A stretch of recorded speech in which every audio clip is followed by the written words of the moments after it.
Merci à vous d'organiser cette conférence, et parce que la culture kabyle, moi je confirme, à Noisy il y a beaucoup de Kabyles, hein, on le sait, et je suis venu pour écouter aussi, pour apprendre, dans un agenda un peu chargé, hein, donc je dois partir vers 16h15, mais déjà écouter un petit peu tout ce que vous allez nous dire sur la Kabylie, qui paraît, j'ai vu les photos de Karim, sont magnifiques, donc je n'ai qu'une hâte, c'est d'aller la visiter de moi-même. Voilà, merci à vous. Merci. Merci beaucoup. Comment on se projette demain, et ça vaut pour les Kabyles, mais ça vaut pour les Bretons. Tout individu. Et il y a eu un grand combat en Bretagne sur l'apprentissage de la langue qui fait que maintenant il y a des écoles d'Iwan, enfin, il y a des choses comme ça qui, je trouve, il y a une grande proximité avec ce que votre culture. Référence à des valeurs, à une histoire, il y a une référence à une langue, il y a une référence à des coutumes, à des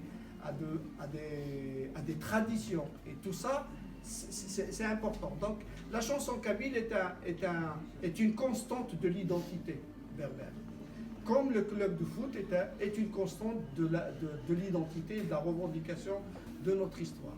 Donc c'est aussi le deuxième élément qui m'a amené à travailler sur la chanson. L'arabisation de l'Algérie dont on avait parlé à l'indépendance n'était que la continuation d'une politique d'arabisation qui était faite durant la période coloniale.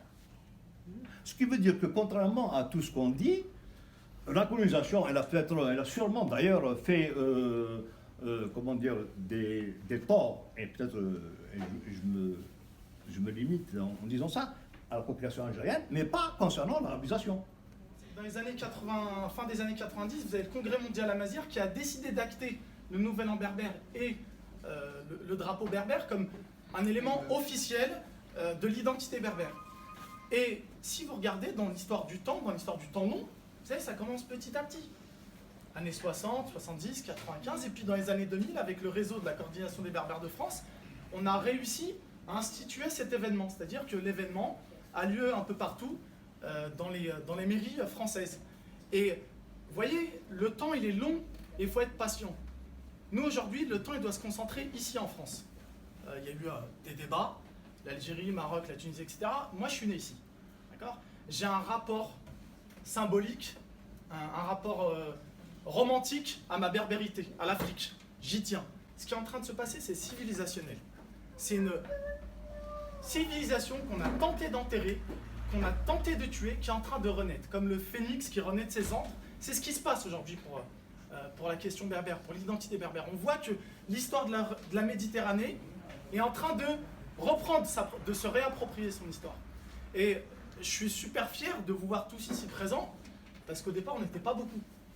Et petit à petit, on voit que cette question de Yenayel, le nouvel an berbère, parce qu'en plus, on oublie de dire, c'est un calendrier agricole, c'est un calendrier laïque, on s'y retrouve. Et tout le monde y a sa place. Comme aujourd'hui, si je regarde l'ensemble de la salle, il y a des femmes, des hommes, des enfants, etc.